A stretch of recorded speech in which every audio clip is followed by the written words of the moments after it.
Alex Ayala, Carlos Yulo. Carlos Duyo.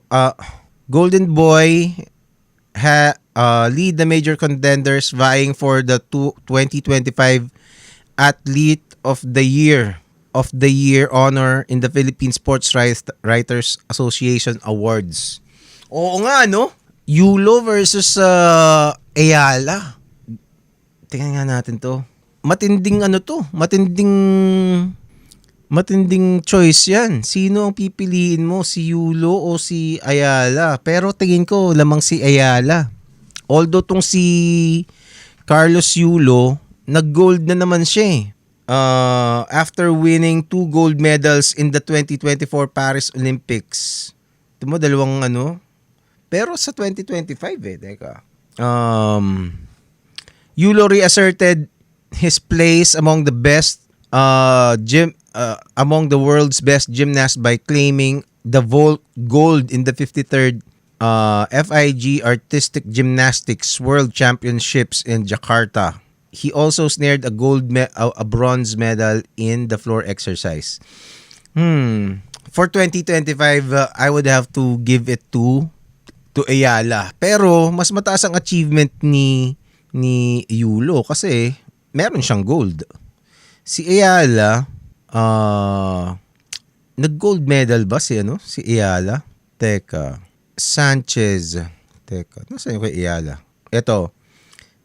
Filipina tennis player Alex Ayala reached new heights in 2025, making history with virtually every match in the WTA Tour while winning hearts at home with her fighting spirit and humility. Tapos nag-gold siya sa SEA Games.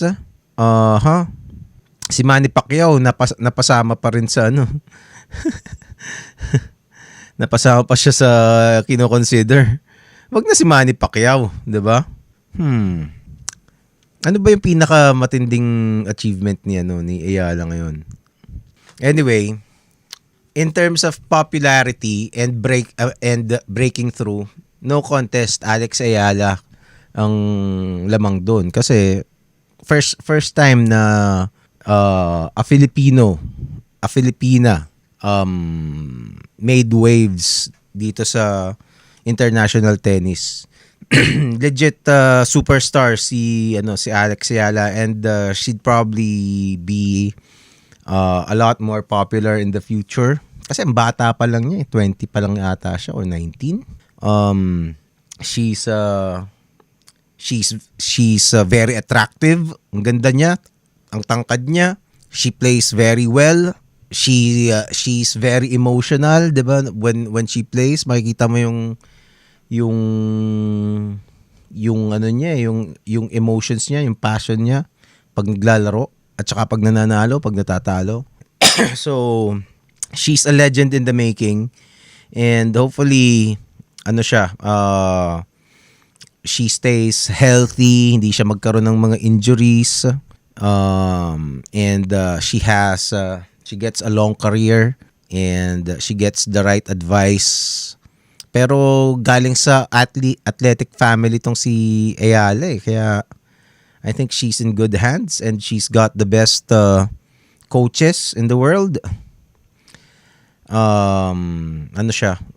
High hopes for Alex Ayala. And also, eto, sa mga to your daughters, kung meron kayong daughter, this is the perfect role model for every young woman. 'Di ba?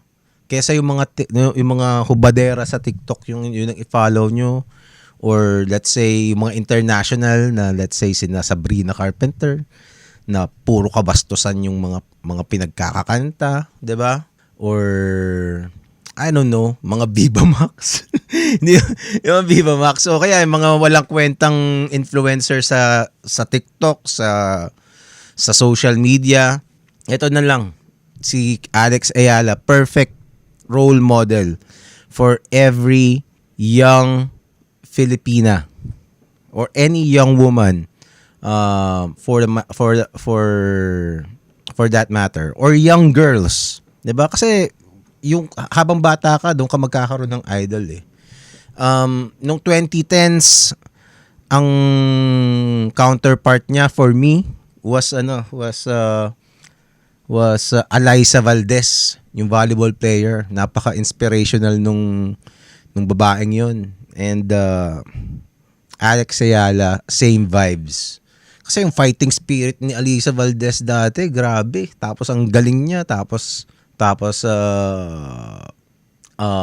napaka-determined, skill for skill, 'di ba? Husay at lakas, husay at tibay.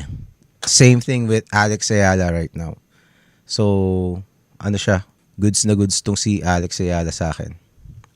Balik tayo. So, Alex Ayala, I give my vote to Alex Ayala.